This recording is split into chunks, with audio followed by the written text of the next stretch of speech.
Halo teman-teman, Assalamualaikum warahmatullahi wabarakatuh. Perkenalkan, nama saya Salsa Nabila Sahar dengan NIM 230405501012 dari kelas 1A angkatan 2023. Tujuan dibuatnya video ini guna untuk memenuhi tugas dari mata kuliah Sosio-Antropologi Pendidikan. Baik, pada kesempatan kali ini saya akan menjelaskan tentang mobilitas sosial yang ada di dalam dunia kampus. Selamat menonton.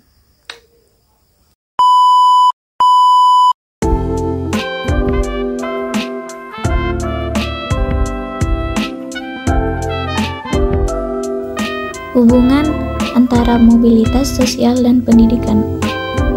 Mobilitas sosial dan pendidikan memiliki hubungan yang erat. Pendidikan memainkan peran penting dalam mobilitas sosial karena dapat mempengaruhi kesempatan individu untuk memperoleh pekerjaan sesuai dengan kualifikasi pendidikannya. Pendidikan menjadi sinkron dengan tujuan mobilitas sosial karena di dalam mobilitas sosial yang terpenting adalah kemampuan dan keahlian seseorang. Era sekarang ini kemajuan suatu masyarakat, interaksi mobilitas sosial yang tinggi apabila di dalamnya mutu dan pemerataan pendidikan yang tinggi. Dengan demikian, pendidikan dikembangkan sesuai dengan semangat kebudayaan masyarakat setempat. Pendidikan secara merata memberi kesamaan dasar pendidikan dan mengurangi perbedaan antara golongan tinggi dan rendah. Pengertian mobilitas sosial. Menurut para ahli sosiologi, mobilitas sosial adalah perpindahan individu, keluarga, atau kelompok sosial dari satu lapisan ke lapisan sosial lainnya. Ini bisa terjadi ke atas atau ke bawah dalam struktur sosial dan dapat memengaruhi hubungan antar individu dan kelompok. Mobilitas sosial merupakan fenomena kehidupan sosial masyarakat yang kerap terjadi tanpa disadari dan dapat terjadi melalui pendidikan sebagai media mobilitas sosial. Mobilitas sosial adalah perubahan status sosial seseorang atau kelompok dalam masyarakat, baik naik atau turun. Mobilitas sosial dapat terjadi dalam berbagai bentuk seperti vertikal naik, vertikal turun, dan horizontal. Bentuk mobilitas sosial. Yang pertama yaitu mobilitas sosial vertikal. Contohnya yaitu ketika seorang mahasiswa yang dari keluarga dengan ekonomi rendah memperoleh beasiswa untuk melanjutkan pendidikan ke jenjang yang lebih tinggi seperti dari S1 melanjutkan ke S2. Kedua, mobilitas sosial horizontal. Contoh yaitu ketika seorang mahasiswa pindah dari satu jurusan ke jurusan lain tanpa naik tingkat pendidikan. Faktor pendorong dan penghambat terjadinya mobilitas sosial di kampus. Yang pertama yaitu faktor pendorong. Contoh faktor pendorong mobilitas sosial di kampus yaitu beasiswa. Kenapa beasiswa menjadi faktor pendorong terjadinya mobilitas sosial di kampus? Karena beasiswa dapat mendorong mobilitas vertikal di kampus dan memberikan kesempatan kepada mahasiswa dari latar belakang ekonomi rendah untuk melanjutkan pendidikan ke jenjang yang lebih tinggi. Kedua, faktor penghambat. Contoh faktor penghambat mobilitas sosial di kampus yaitu kondisi ekonomi. Kenapa kondisi ekonomi menjadi faktor penghambat terjadinya mobilitas sosial di kampus? Karena kondisi ekonomi, ketidakmampuan ekonomi dapat menjadi penghambat mobilitas sosial di kampus, terutama bagi mahasiswa dari latar belakang ekonomi rendah karena memicu kurangnya rasa percaya diri atau gengsi terhadap sesama mahasiswa. Dampak mobilitas sosial. Yang pertama, terdapat dampak positif. Dampak positif mobilitas sosial di kampus mendorong kemajuan seseorang. Mobilitas sosial memberikan kesempatan bagi seseorang untuk meningkatkan status sosial dan mencapai kemajuan dalam kehidupan mereka. Hal ini dapat memotivasi individu untuk meningkatkan keterampilan dan pendidikan mereka, sehingga dapat meningkatkan kualitas hidup mereka. Kedua, yaitu dampak negatif. Dampak negatif mobilitas sosial di kampus, banyak mahasiswa yang memilih-milih teman sesuai dengan tingkat mobilitasnya, sehingga seringkali ada mahasiswa yang tidak memiliki teman. Selain itu, terjadinya konflik antar kelas. Mobilitas sosial yang kurang harmonis dapat memicu konflik antar kelas sosial, terutama jika terdapat perbedaan antara kepentingan antar kelas sosial.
dapat disimpulkan bahwa terdapat banyak perbedaan status sosial yang ada di dalam dunia kampus. Ada yang memiliki tingkat sosial yang tinggi, sedang bahkan rendah. Selain itu, dalam dunia kampus, mobilitas sosial memiliki dampak positif dan negatifnya. Kemudian, saran saya, di dalam dunia kampus, kita tidak boleh membeda-bedakan status sosial seseorang, baik yang memiliki latar belakang ekonomi yang tinggi maupun latar belakang ekonomi yang rendah, karena kita harus adil dan merata memberikan dukungan dan bantuan terhadap sesama. Baik, itulah tadi penjelasan dari saya. Mohon maaf bila ada kekurangan. Wassalamualaikum warahmatullahi wabarakatuh. Bye.